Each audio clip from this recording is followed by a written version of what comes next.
Hello viewers, welcome back to my channel. Today we are going to discuss a very important topic, and that is basically India and Pakistan's sea-based deterrence capabilities. And in this particular video we are going to discuss about two fundamental questions. The first is basically what is a second strike capability, and the second is do India and Pakistan have the second strike capabilities? It means that do they have the nuclear submarines as a second strike capabilities, because both the states they claim that they have the nuclear triad, or they have completed the nuclear triad. Why I am making this video? Because of the two striking developments that has basically taken place in the last year in 2024. That is basically one of the development was that there was a media outlet that is known as the Drop Site News. It has reported in December 2024 that Pakistan might have requested China to help Pakistan to develop second strike capability, that is basically nuclear powered and nuclear ballistic missile submarine SSBN, in exchange of a port in Gawadar for the military use, which China may develop its military base in Gawadar.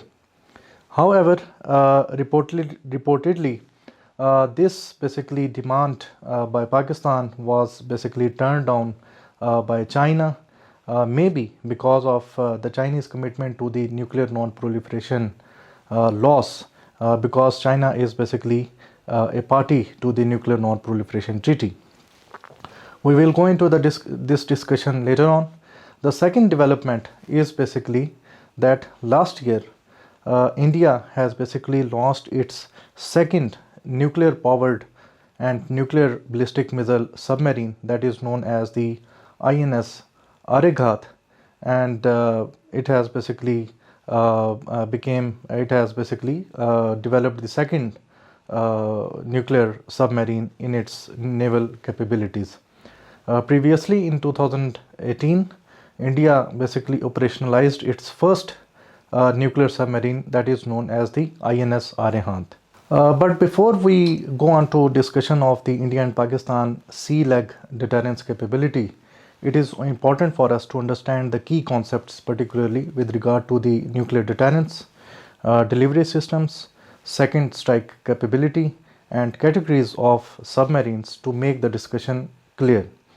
So one by one, I will go into these foundational understanding of these key concepts to make the discussion more clear. So first of all, we understand the concept of what is nuclear deterrence and what is basically the concept of deterrence.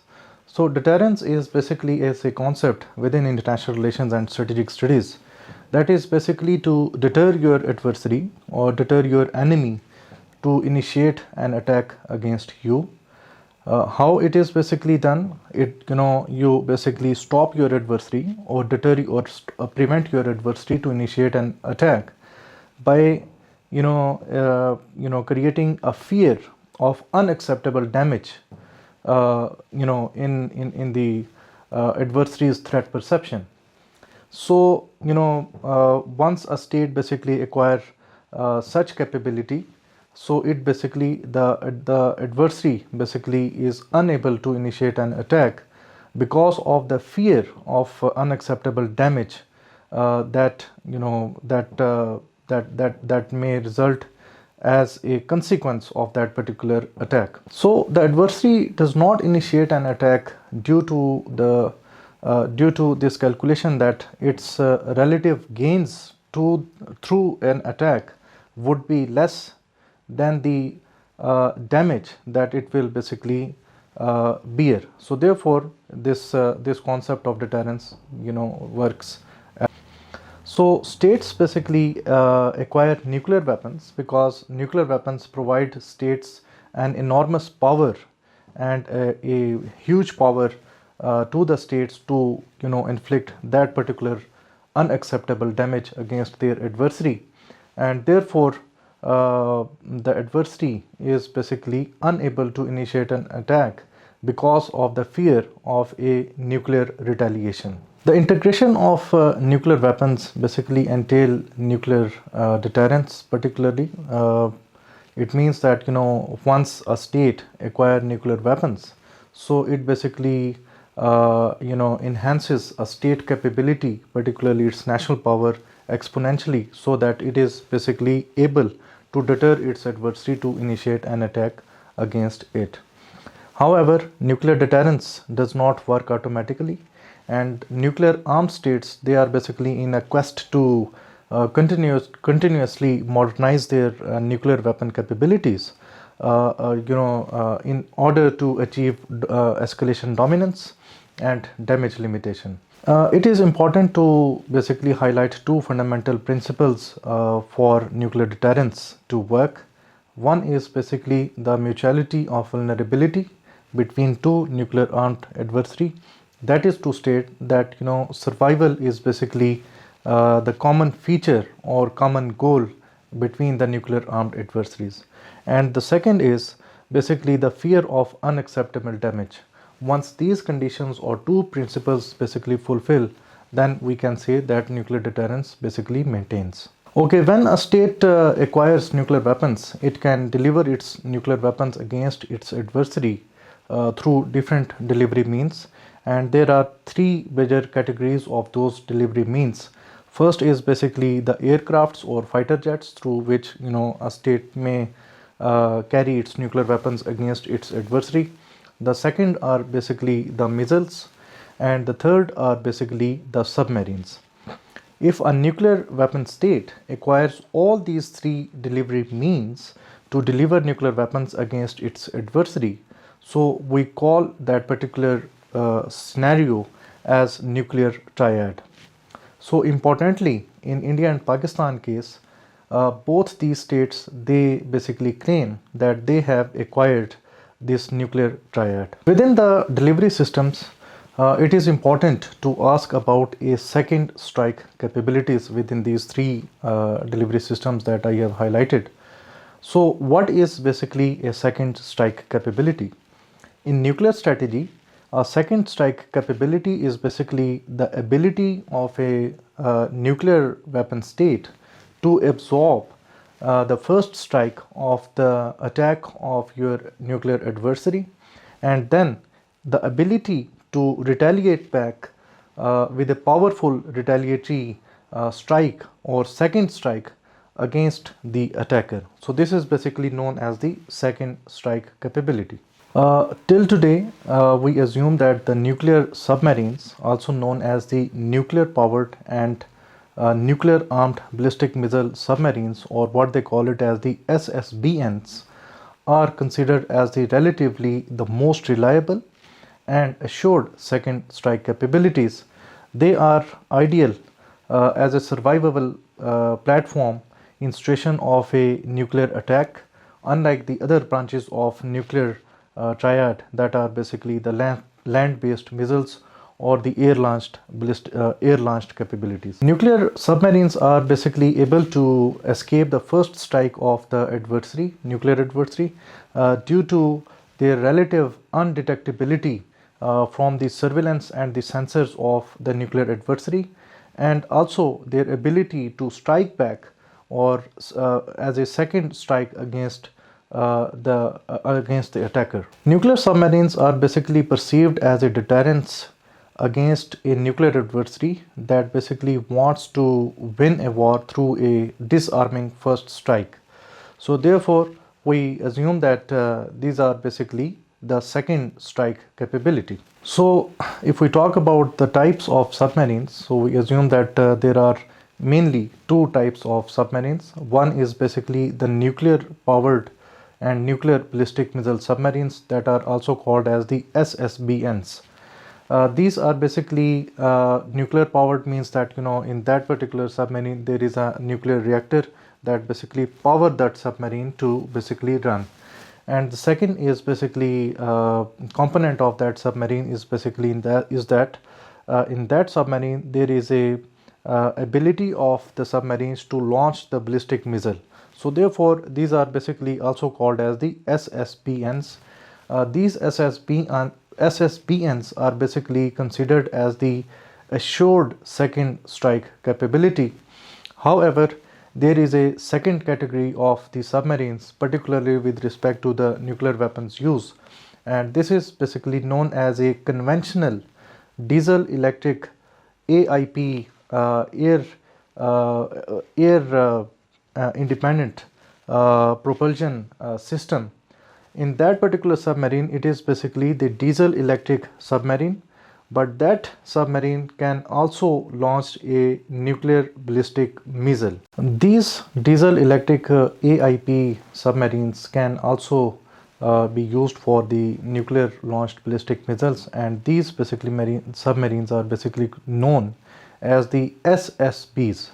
So there are two categories what we can basically differentiate it.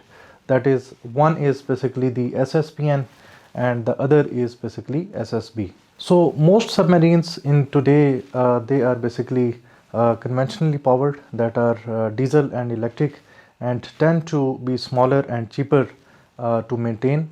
However, if you talk about the nuclear powered submarines, the nuclear submarines, they are basically larger. They require more expensive infrastructure and also technologically complex technology that nuclear submarines basically possess. So therefore we see that there are only few countries that has got the nuclear powered submarines. So who has the nuclear powered submarines?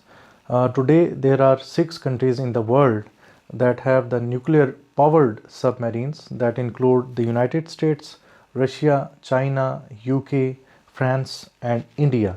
So these 6 countries have the nuclear powered submarines. Under the new security pact that is known as the AUKUS, the United States and UK, they have basically committed Australia to provide Australia to become the 7th nuclear powered submarine state. Because nuclear propulsion is independent of air, nuclear submarines have no need to snorkel, whereas the diesel electric submarines frequently need to snorkel. So therefore the nuclear submarines are hard to detect because they submerge into the water, whereas the diesel electric submarines, because they need to snorkel, so therefore they come up and they basically have to snorkel, and therefore they can be detected at times. In terms of the speed, the nuclear reactor on board a submarine allows it to operate at a high speed, more than 30 knots, that is 35 miles per hour or 56 kilometers per hour, for a longer period of time with unlimited range. Whereas if we talk about the diesel submarines or diesel electric submarines, they can run on at a speed of 10 to 20 knots, that is around 12 to 23 miles per hour or 19 to 37 kilometers per hour. In terms of the capacity to remain into the water or under the seabed, is basically in terms of the nuclear submarines. The nuclear submarines or nuclear powered submarines, they can remain in the water for a longer period of time. They are basically, because they are basically nuclear fueled, and they can remain in the water maybe around 20 to 25 years particularly, unless there is a need to get the food and other supplies for the crew members. They have to basically come up. Otherwise, nuclear submarines can remain in the water for a longer period of time. On the other hand, if we talk about the diesel submarines or diesel electric submarines, they can remain under the water for around 2 to 3 weeks, particularly based on the capacity to basically use the fuel and basically need to refuel the submarine, and therefore they have to come up after 2 to 3 weeks.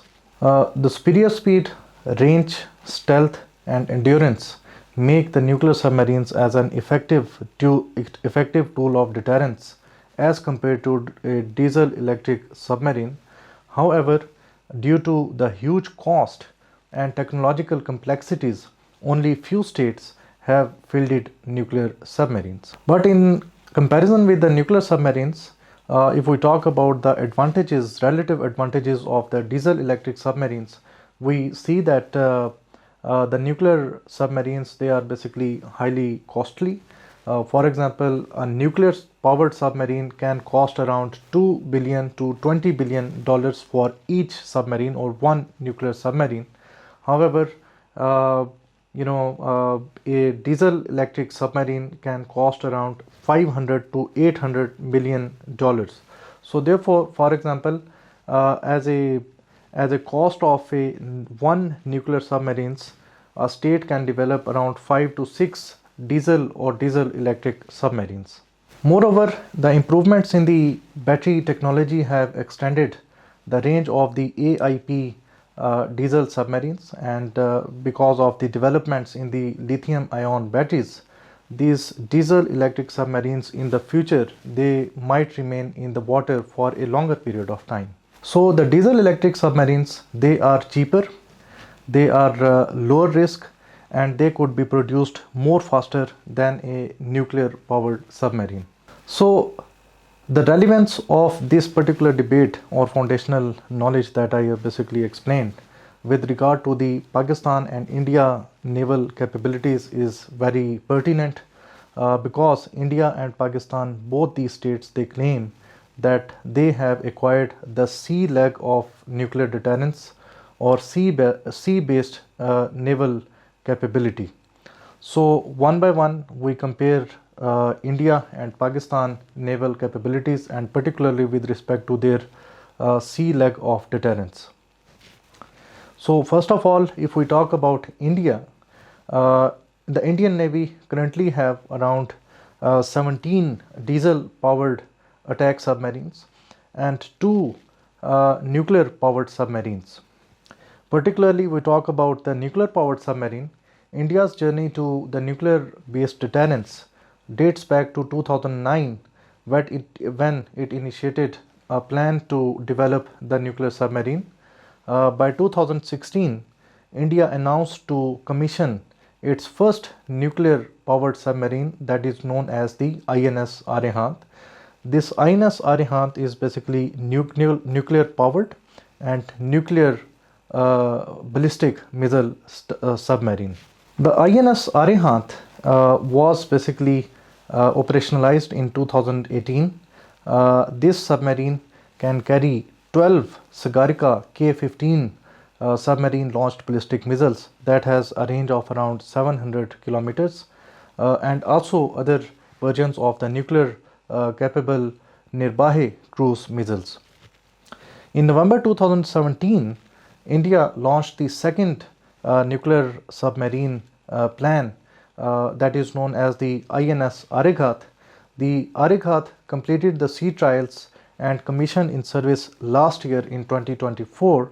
In November 2024, a nuclear capable K4 SLBM submarine launched ballistic missile with a range of around 3,500 kilometers was tested from the INS Arigaat in the Bay of Bengal.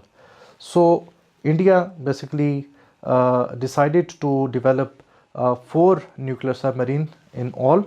2 are basically now operational and 2 are under development. Not only India acquired the sea-based deterrence, but it also commissioned its first domestically built aircraft carrier in 2022, thereby continuously expanding and modernizing its naval capabilities.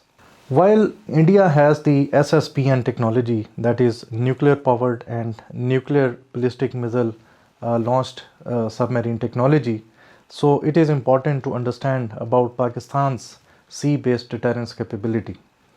So Pakistan has a modest naval capabilities, with Pakistan Navy operating around a fleet of 5 diesel electric submarines and 3 MG-110 mini submarines. So in total we have got around 8 submarines. 5 are basically the diesel electric submarines.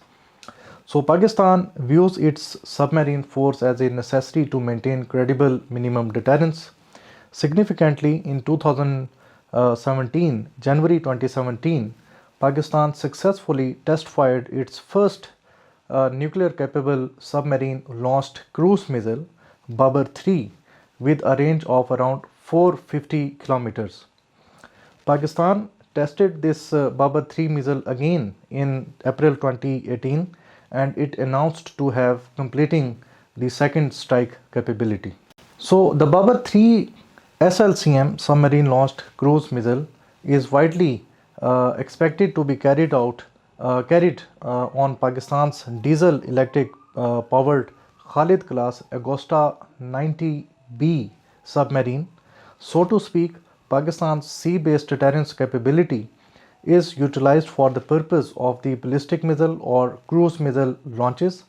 Importantly, India's nuclear capabilities, as I have told, that India has got the SSBN technology, whereas Pakistan has got the SSB technology. Significantly, Pakistan struck a deal with China in 2015 for procuring around 8 Hangor class or Chinese Type 39 Yuan class attack submarines in 2015 at a cost of around $5 billion, with the first 4 submarines to be constructed in China and 4 to be constructed in Pakistan, so as to improve Pakistan's technical capabilities to develop submarines.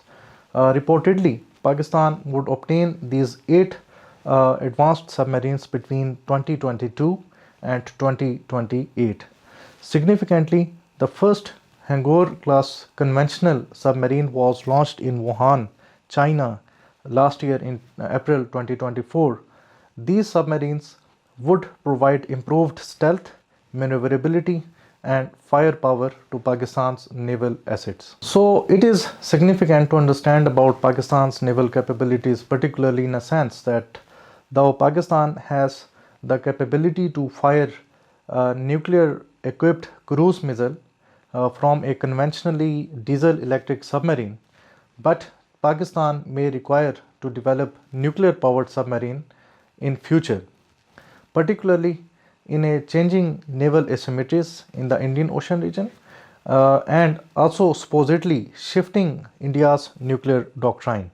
So there is a debate, particularly in the Indian circles and also in the world, that India might be shifting from its 2003 declared nuclear doctrine of the no first use to a preemptive disarming first strike against Pakistan in an event of a imminent danger of Pakistan's use of nuclear weapons against India.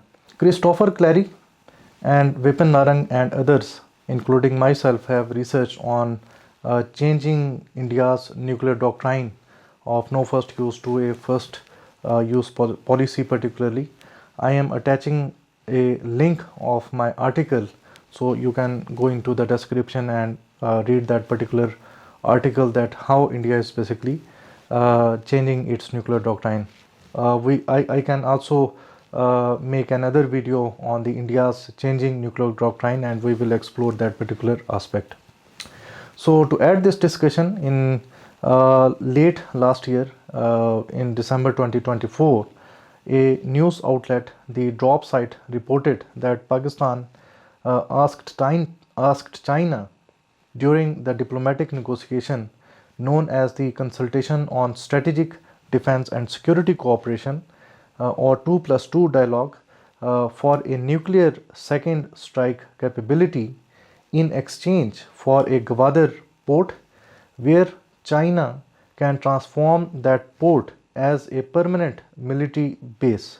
So giving access to China at Gawadar would allow China to have an alternative route to the Strait of Malacca, particularly in a possible conflict between the United States and China, potentially allowing the PLA Navy to conduct its own blockade on the Western energy shipments in the Middle East as a tit-for-tat response should a conflict erupts between the two major powers. The Drop site news media outlet has reported that Pakistani government asked China to provide it for concessions, including the economic and military aid, to insulate it from the Western backlash over the strategic located port at Gawadar. In return to Gawadar, what Pakistan has asked? Pakistani officials reportedly has asked Beijing to provide support against any political, economic and diplomatic blowback that Islamabad may suffer from the US over granting the port to China, as well as support with modernizing its military and intelligence capabilities to keep pace with India. However, the demand for a nuclear second strike capability or nuclear powered ballistic missile submarines or SSBN was declined by China, possibly due to the Chinese commitment to the Nuclear Non-Proliferation Treaty. So China is basically a member of the Nuclear Non-Proliferation Treaty as a part of that NPT member.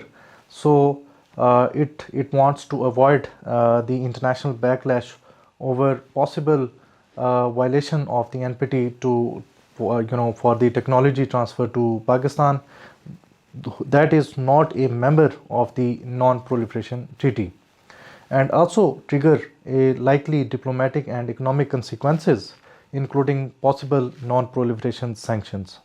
So therefore, reportedly, as Drop site has reported, that China has declined to Pakistan's demand for developing a second strike capability for Pakistan. However, despite this reported Chinese response, particularly what the Drop site has reported, Pakistan-China naval cooperation has been remarkable, and it can be manifested by the fact that both states have involved in the joint military exercises and training operations such as the Sea Guardian naval exercises, bilateral naval exercises, and also the multilateral Amman series exercises in which both the states have basically participated.